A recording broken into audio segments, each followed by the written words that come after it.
तो गाइस कैसे हैं आप सब लोग। तो लास्ट एपिसोड थोड़ी सी इमोशनल हो गई थी, जहां पर हमारे बेखा का ब्रदर बेकजोंग मर जाता है और वो वहां पर काफी सारी इमोशनल बातें करता है। और उसके बाद वो देखता है कि उसके पास यहाँ पर व्हाइट जेड स्वर्ड थी। तुम्हारा बेखा जो होता है उसकी व्हाइट जेड स्वर्ड को उठा लेता है और कहता है कि आप ये white Z sword song family के आखिरी बचे मेंबर के पास ही होनी चाहिए। और इस व्हाइट जेड स्वर्ड और इस मार्शल आर्ट्स की बुक के पीछे बहुत सारे लोग तुम्हारे पीछे पीछे यहाँ पर रहे हैं। अगर तुम यहाँ पर मेरे हाथ से नहीं मरे क्योंकि मैं तुमसे नफरत करता रहा, तो कम से कम मैं इन लोगों को मारकर बदला ले सकता हूँ। तो बाहर का सीन दिखाते हैं जहां पर ये दोनों 12 रिमेनिंग जनरल्स में पहले भी हम देख चुके हैं। तो लड़की कहती है कि हाँ, उस लड़के को यहाँ पर भागकर क्यों आना था, मुझे यहाँ पर इस जगह बिल्कुल ही पसंद नहीं है। लास्ट टाइम इस जगह के ऊपर हमारे कितने ज्यादा डिमोनिक सोल्जर्स मारे गए थे। तो इसी के साथ ही डिमोनिक सोल्जर जो होती है वो कहती है कि यहाँ पर इस जगह के ऊपर आकर बहुत ही अनप्लेजेंट सी मेमोरीज वापस आ गई हैं। तो उसका साथ ही जो कि शीजिस ने मुंह पर मशीन का कंडोप लगा रखा होता है, तो वो वहां पर डर के मारे कांप रहा होता है। तो लड़की उसे कहती है कि सिक्स ब्रदर, तुम्हें परेशान होने की जरूरत नहीं है। सोंग बूजियोंग उस दिन मर गया था, हमारे जनरल ने खुद यहाँ पर आकर उसे मारा था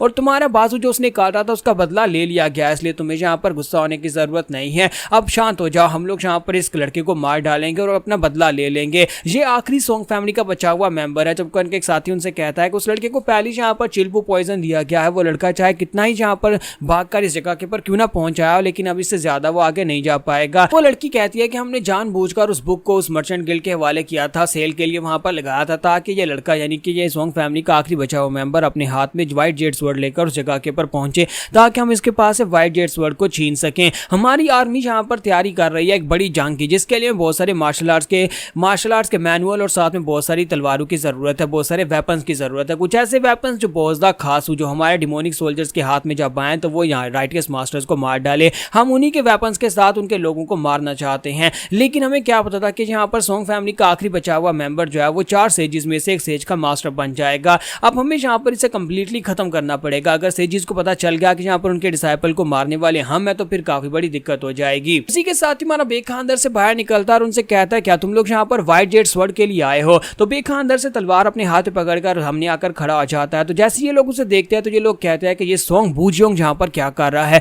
तो उसे देखते ही सोंग बूजियोंग याद आ जाता है, यानी बेखा के फादर याद आ जाते हैं। फिर साथ ही वो कहते हैं लेकिन ये वो नहीं है, सोंग बूजियोंग तो काफी ज्यादा बुढ़ा होना चाहिए था, इतने सालों के बाद वो तो मर चुका है, ये तो एक यंग लड़का है। लेकिन ऐसा कैसे हो सकता है कि इस लड़के की शक्ल सोंग बूजियोंग के साथ इतनी ज्यादा क्यों मिलती है, और ऊपर से व्हाइट जेड स्वर्ड इसके पास क्यों है। तो इसी के साथ मशीन मैन जो होता है वो काफी ज्यादा गुस्सा हो जाता है और वो भी कहता है ये सोंग बूजियोंग है, मैं इस कमीने को मार डालूंगा। तो वो लड़की उसे कहती है कि शांत हो जाओ, ये सोंग बूजियोंग नहीं है, ये शायद उसका कोई रिलेटिव या फिर उसका बेटा हो सकता है। तो इसी के साथ ही वो बड़ी तेजी के साथ आगे बढ़ता है और कहता है जो भी हो मैं इसे मार डालूंगा। तो मशीन मैन जो होता है वहां पर हमारे बेखा के ऊपर अटैक करने के लिए आगे बढ़ रहा होता है, वहीं पर से एक जंप लगाता है और अपनी मशीन आर्म के अंदर से वहां पर बुलेट शूट करने वाला है। तो उसकी मशीनी आर्म के अंदर से काफी सारी बुलेट्स निकलती हैं और वहां पर लेजर बीम्स या बुलेट्स के साथ उसके ऊपर जब अटैक करता है, तुम्हारा बेखा वहां पर नीचे खड़ा सामने उसकी तरफ देख रहा होता है, अपनी तलवार के साथ उसके अटैक को ब्लॉक करेगा। तुम्हारा बेखा कहता है कि ब्रदर तुम तो मर गए, लेकिन अब मैं यहाँ पर तुम्हारा बदला लूंगा, तुम्हारा बदला अब मेरा बदला है। वैसे भी तो डिमोनिक सेक्टर के लोगों ने जिन्होंने हमारे पेरेंट्स को मारा था उन सभी को मारकर मुझे अपना बदला लेना ही है। और इसी के साथ ही हमारा बेखा जो था अपनी तलवार को घुमाता है और उसकी सारी की सारी बुलेट्स को काट के ग्राउंड के ऊपर फेंक देता है।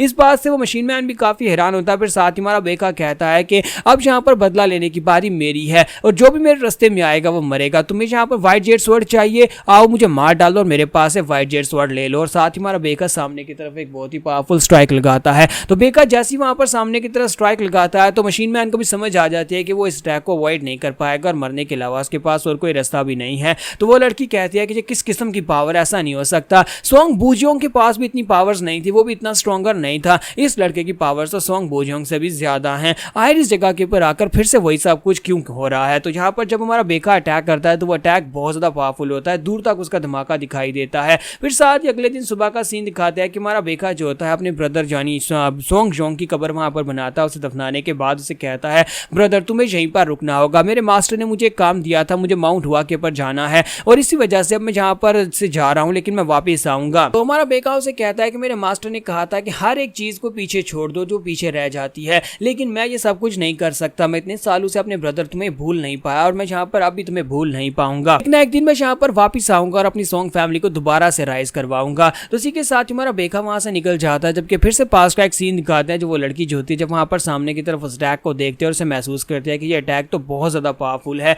और वो अटैक जो होता है सिर्फ मशीन मैन के साथ हिट नहीं होता, बल्कि पीछे की तरफ जाता है जहां पर उसकी स्लैश जो होती है उस लड़की के साथ हिट होने वाली है। तो इसी के के साथ उसका एक वो सीनियर ब्रदर जो होता है पीछे से निकलता है और उसे धक्का देकर साइड के ऊपर फेंक देता है और कहता है कि जल्दी से साइड के ऊपर हटो, ये अटैक बहुत ज्यादा पावरफुल है और तुम टाइम रहते नहीं हट पाओगे। और वो अटैक जो होता है वहां पर उसके साथ भी टकराता है जिसकी वजह से उसके सीनियर का बाजू कट जाता है। तो वो चिल्लाकर उसे कहते हैं कि सीनियर सीनियर क्या आप ठीक हो? तो सीनियर का एक बाजू कट चुका है लेकिन वो अपने बाजू के ऊपर हाथ रख के वहां पर खड़ा होता है और उसे कहता है कि जल्दी से वापस जाओ और जाकर अपनी सोसाइटी लीडर को इस बारे में बताना, उनसे कहना कि यहाँ पर कोई बहुत ही पावरफुल अपीयर हुआ है जिसके पास वाइट जेड स्वॉर्ड है। उनको बताना कि ये लड़का बहुत ज्यादा यंग है लेकिन इसके बावजूद वे यंग सेक्टर लीडर के लेवल के बराबर है। तो ये बात सुनने के बाद वो लड़की से कहते हैं लेकिन सीनियर आपका क्या? तो उसे कहता है कि ये मेरी तरफ से ऑर्डर है, जल्दी से जाओ। तो वो लड़की जो होती है वहां से भागना शुरू करती है ताकि वापस जाकर सेक्टर मास्टर को बता सके, जबकि वो मास्टर जो होता है, जो उसका सीनियर जो होता है, वहीं पर अपने बाजू पर हाथ रख के खड़ा होता है और उसे कहता है कि हाय तुम कौन हो और तुम यहाँ पर उस लड़की का पीछा क्यों नहीं कर रहे जो हम सेक्टर लीडर को बताने के लिए जा रही है। तुम्हारा बेका उसे कहता है कि क्या तुम्हें लगता है कि मुझे उसका पीछा करना चाहिए? वैसे भी तो डिमोनिक सेक्टर एक ना एक दिन मेरे हाथ से खत्म होने वाला है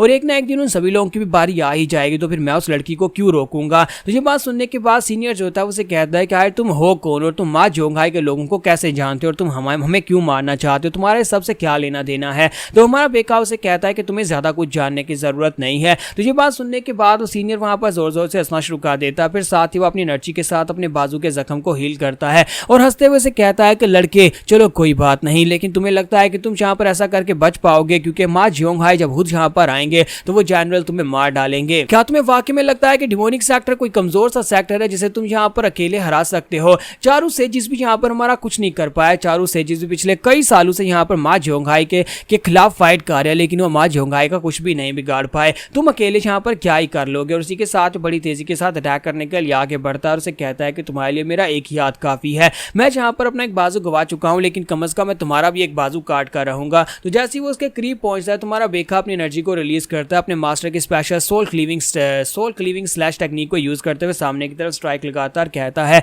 लगता है कि तुम्हारा अंत मेरे ही हाथ से होना था। और जैसे वो सामने की तरफ स्ट्राइक लगाता है दूसरी तरफ से वो बंदा जो होता है जो उसके ऊपर अटैक करने के लिए आगे बढ़ रहा था वो अटैक को अपने हाथ के साथ अपनी एनर्जी के साथ ब्लॉक करने की कोशिश करता है, लेकिन साथ ही वो कहता है कि ये लड़का यंग सेक्टर लीडर के लेवल के बराबर नहीं है बल्कि ये लड़का तो हमारे माँ जोंघाई जनरल के पावर लेवल के बराबर है। इसे सिर्फ और सिर्फ हमारे जनरल ही हरा सकते हैं। तुम्हारा बेका जो होता है कि स्लैश लगाकर उस बंदे को मार डालता है और उसे कहता है कि तुम्हें ज्यादा परेशान होने की जरूरत नहीं है, मरने के बाद इंतजार करना, बहुत ही जल्दी माँ जोंघाई यानी तुम्हारी डिमोनिक सोसाइटी का जनरल और साथ में तुम्हारे बाकी के सभी लोग भी तुम्हें मिलने के लिए वहीं पर आएंगे, सभी को वहीं पर भेजने वाला हूँ।